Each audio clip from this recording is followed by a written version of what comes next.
Tous s'attendent à voir trois héros pleins d'enthousiasme et de bonheur après la formidable mission menée à bien. Au lieu de cela, leurs visages paraissent tendus, sombres, presque soucieux. Ils ne semblent pas à l'aise et les moments d'embarras sont fréquents. Quand on leur demande quelle est pour eux la signification d'une mission qui a emmené l'homme sur un autre corps céleste, les trois astronautes ne semblent pas avoir un grand enthousiasme ni une grande envie de répondre. Many of us and many other people in many places have speculated on the meaning of this first landing on another body in space. Would each of you give us your estimate of what is the meaning of this to all of us?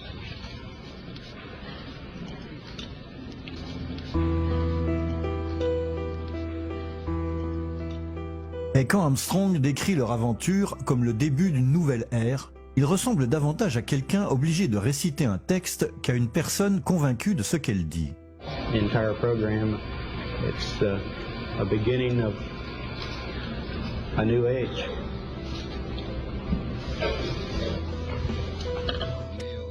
Mais le moment le plus embarrassant survient lorsque le célèbre journaliste Sir Patrick Moore leur demande s'ils ont pu observer les étoiles depuis la Lune. When you looked up at the sky, could you actually see the stars and the solar corona in spite of the glare? Mais aucun d'entre eux, étonnamment, ne se souvient avoir vu une seule étoile à l'œil nu. We were never able to see stars from the lunar surface or on the daylight side of the moon by eye without looking through the optics. Même Collins, qui est resté à tourner en orbite lunaire alors que les deux autres descendaient à la surface de la Lune, ne se rappelle pas avoir vu une seule étoile. I don't remember seeing any. Ceci constitue un fait véritablement déconcertant, étant donné que leurs collègues des missions Gemini qui les ont précédés de quelques années dans l'espace se rappellent très bien avoir passé de longues heures justement à observer les étoiles. We'd spend several hours just with our faces pressed up against the window at night with all the lights turned down low and watching the stars. Les astronautes des missions de la navette spatiale comme James Reilly racontent eux aussi avoir vu littéralement des millions d'étoiles briller dans le cosmos. What are the stars like in space? Like, are they just brighter than on Earth, or how would you describe it? They're brighter, but they're different. A lot of things different about it. One, you don't have the atmospheric distortion, so they don't twinkle, right? So you see lots of points, and you see lots of points, and that literally millions of them. On se demande bien où sont réellement allés ces astronautes durant ces 8 jours qu'ont duré leur mission, s'ils ne se souviennent pas avoir vu une seule étoile. Un autre fait surprenant est que les 3 astronautes d'Apollo 11, au lieu de poursuivre une belle carrière ascendante au sein de la NASA, ont soudain décidé, au retour de leur mission triomphale, de quitter l'agence spatiale. À peine un an après leur mission, avec un programme Apollo encore pleinement actif, tous 3 démissionnent de la NASA. Armstrong disparaît littéralement de la scène, part vivre à la campagne et décide de ne plus donner d'interview, devenant alors timide et inapprochable. Et lorsque la NASA célèbre la fin du programme Apollo, qui en l'espace de 3 ans a emmené 12 hommes sur la Lune, Neil Armstrong, le plus important de tous, refuse de participer à la cérémonie. À son tour, Buzz Aldrin tombe dans une période de profonde dépression qui le porte, comme il le raconte lui-même, à l'abus de drogue et d'alcool. I thrived on addictive substances, alcoholism, and clearly that began to predominate in my unstructured life. En 1973, il apparaît sur une photo dans Paris Match, décidément changé dans son aspect. Aldrin déclare même au magazine français « On nous croit des héros, mais la Lune nous a brisés ». Lors d'une interview en 1994, on demande à Aldrin de donner un conseil aux jeunes qui, comme lui, veulent devenir astronautes. Mais au lieu de les encourager et de leur transmettre de l'enthousiasme, il les met en garde contre de possibles désillusions. Space and its frontiers certainly are new and challenging, and because they're new and challenging, they're also uncertain. And I think anyone aspiring that as a career field has to be equipped with a lot of patience and the ability to cope with things not turning out exactly the way they may perceive that they would ahead of time.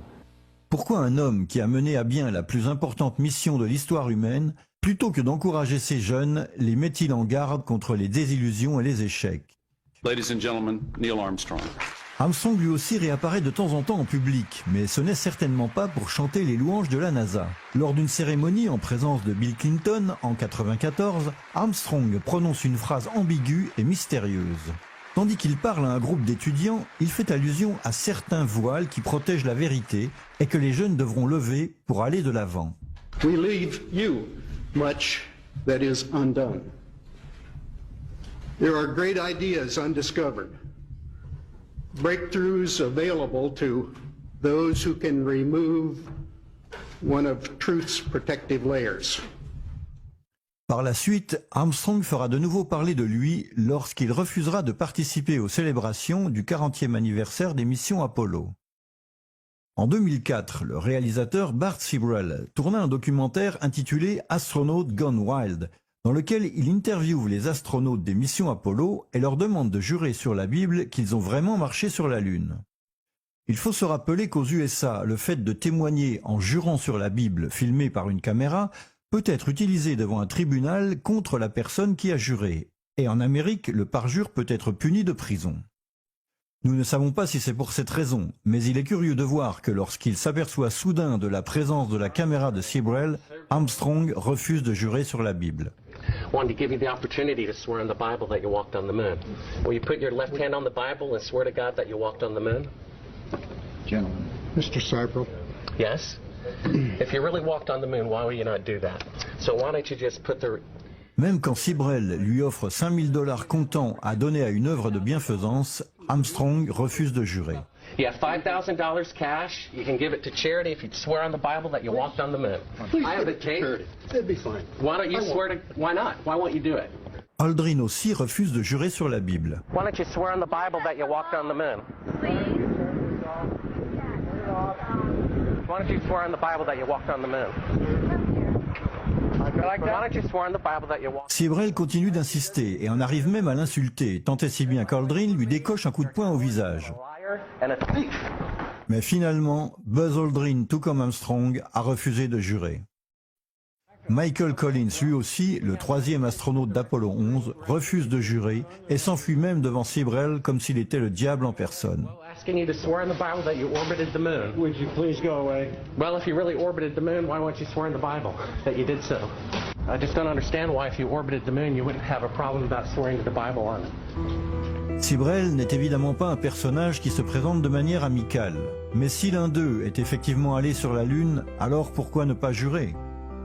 Il aurait suffi d'allonger la main sur la Bible et de dire « Je le jure » pour se débarrasser une bonne fois pour toutes de ce personnage encombrant. En outre, Armstrong aurait même pu donner 5 000 $ à une œuvre avec ce geste. Mais aucun des trois astronautes n'a voulu le faire. Pourquoi ?